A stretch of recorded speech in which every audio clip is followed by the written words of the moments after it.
हवस, रंगीनिया, बेशर्मी ये वो शब्द हैं जिससे किसी साधु संत, बाबा और सन्यासी का दूर दूर तक कोई लेना देना नहीं हो सकता।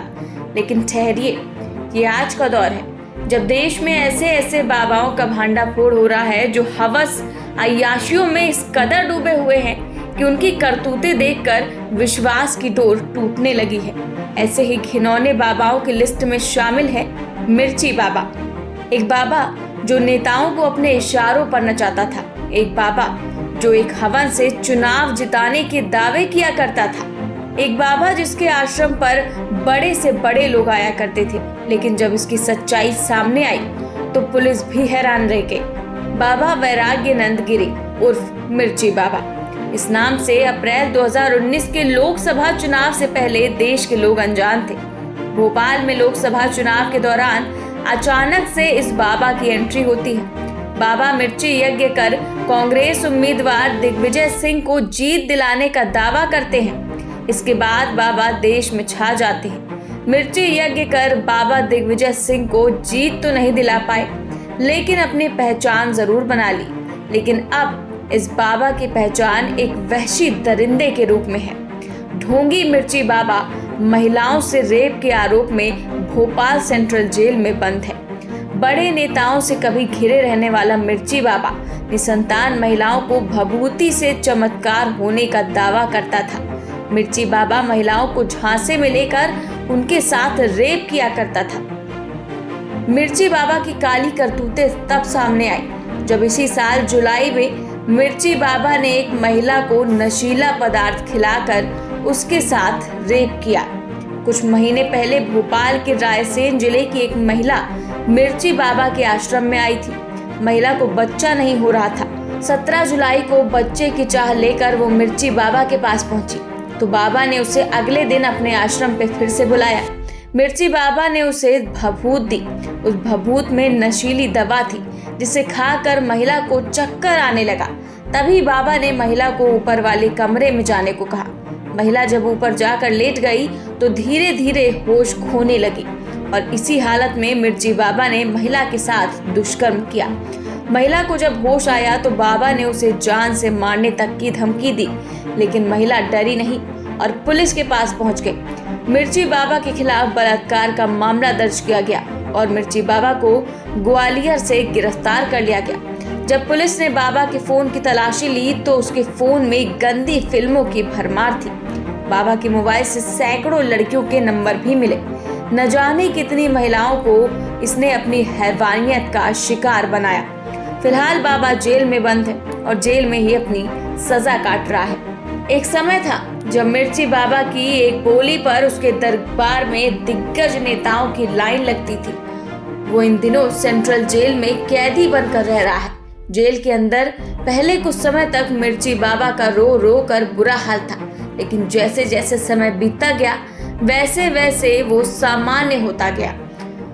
वो अभी भी दूसरे कैदियों से बातचीत करते करते रो पड़ता है। बाबा के दरबार में आए दिन एमपी के बड़े बड़े नेता जाते थे। ऐसे में बाबा की हनक पूरे इलाके में थी, लेकिन जो राजनेता उसके साथ अक्सर नजर आते थे उन्होंने उसका साथ छोड़ दिया है। बाबा जेल में दूसरे कैदियों से कहता है कि मुझे सियासी खेल में लपेटा गया है। अब इस मामले में मिर्ची बाबा का चेला गोपाल और बंगले पर काम करने वाली एक महिला कर्मचारी फरार है। बताया जाता है कि गोपाल ही महिला को बाबा के पास लेकर आया था। फिलहाल पुलिस की जांच जारी है और आगे कई बड़े खुलासे होने की संभावना है। मिर्ची बाबा मूल रूप से भिंड जिले का रहने वाला है। भोपाल के मीनार रेजिडेंसी स्थित एक मकान में उसका ठिकाना था। ये मकान उसने किराए पर लिया था। भोपाल में रहने के दौरान वो यहीं पर लोगों से मिलता था। महिला के आरोपों के बाद पुलिस जब मौके पर जांच के लिए पहुंची तो नीचे के फ्लोर पर सीसीटीवी कैमरे लगे हुए थे। वहीं बाबा का ऊपर में एक सीक्रेट रूम भी था जिसमें किसी का आना जाना नहीं था। महिला का आरोप है कि बाबा ने उसी कमरे में उसके साथ रेप किया था। इस फ्लोर पर कोई सीसीटीवी कैमरा भी नहीं लगा।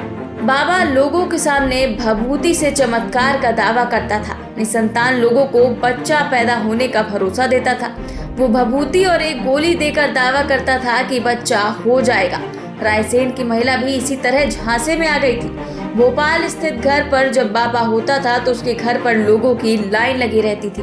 इसी वजह से पड़ोसियों को भी परेशानी उठानी पड़ती थी। मिर्ची बाबा के खिलाफ कोई भी खुलकर तो नहीं बोल पा रहा है, लेकिन पड़ोसी दबी जुबान में ये जरूर स्वीकार कर रहे हैं कि इसके यहाँ हमेशा मजमा लगा रहता था। बाबा का रौब ऐसा था कि कोई विरोध नहीं कर पाता था। हमेशा महिलाओं और लड़कियों को यहाँ पर आना जाना लगा रहता था। बाबा वैराग्यानंद गिरी का नाम मिर्ची बाबा इसलिए पड़ा था कि वो मिर्ची यज्ञ कर मुराद पूरी करने का दावा करता था। हर समस्या का इलाज वो मिर्ची यज्ञ से करता था। बाबा के इसी जाल में लोग हंसते जाते थे। लेकिन मिर्ची बाबा अकेले नहीं हैं जो बलात्कार के मामले में फंसे हैं। आशाराम बापू से लेकर राम रहीम तक ऐसे दर्जनों नाम हैं। ये बाबा समाज में गंदगी फैलाने में इसलिए भी कामयाब होते हैं क्योंकि इनके ऊपर बड़े बड़े नेताओं का हाथ होता है। बड़े से बड़े नेता मंत्री तक इनके दरबार में हाजिरी लगाने जाते हैं। भारत में ऐसे कई बाबा हैं और रह भी चुके हैं जिनके पास लोग अपने दुखों को लेकर पहुंचते हैं। ये बाबा दावा करते हैं कि अपने तरीकों से लोगों की समस्याओं को दूर कर देते हैं, लेकिन इसकी आड़ में कई बाबा ऐसे भी हैं जो लोगों को अपना शिकार बनाकर उनके साथ रेप जैसे घिनौने कामों को अंजाम देते हैं। अब बात उस बाबा की जिसकी काली करतूतों से दुनिया वाकिफ है। राम रहीम, जो 2 साध्वियों के साथ रेप करने के आरोप में 20 साल की सजा सुनाई गई है। इसके अलावा आसाराम बापू, जो जोधपुर कोर्ट में नाबालिग से रेप के मामले में सजा काट रहे हैं। और बात केवल आसाराम की ही नहीं, पूर्व में चाहे नित्यानंद रहे हो या फिर गुरमीत राम रहे और स्वामी भीमानंद, ऐसे बाबाओं की लिस्ट बहुत लंबी है। साथ ही जिन्होंने धर्म की आड़ में एक नहीं बल्कि कई मौकों पर मानवता को तार तार किया है। कहा जा सकता है कि इन बाबाओं ने भोली भाली जनता को अपने जाल में फंसाया और उनके विश्वास और आस्था के साथ खिलवाड़ किया। भारत में ऐसे ढोंगी बाबाओं से लोगों को बचाने के लिए पुलिस और कई समाज सेवी संस्थाएं काम कर रही हैं, लेकिन जरूरत है तो लोगों को आंखें खुली कर सच फरेब में फर्क समझने की। इन बाबाओं की कार्य प्रणाली पर अगर नजर डाली जाए तो मिलता है कि दोष केवल इनका नहीं है, दोषी वो जनता भी है जो इनके फर्जीवाड़े पर आंख मूंदे विश्वास कर लेती है और इन्हें अपना खुदा मान लेती है। ये कहना बिल्कुल भी गलत नहीं होगा कि इन बाबाओं के आसान टारगेट वो लोग होते हैं जो विचारों से कामचोर और प्रायः मेहनत से बचते हैं। इसलिए सावधान रहें, सतर्क रहें। Bureau report 4 PM news network.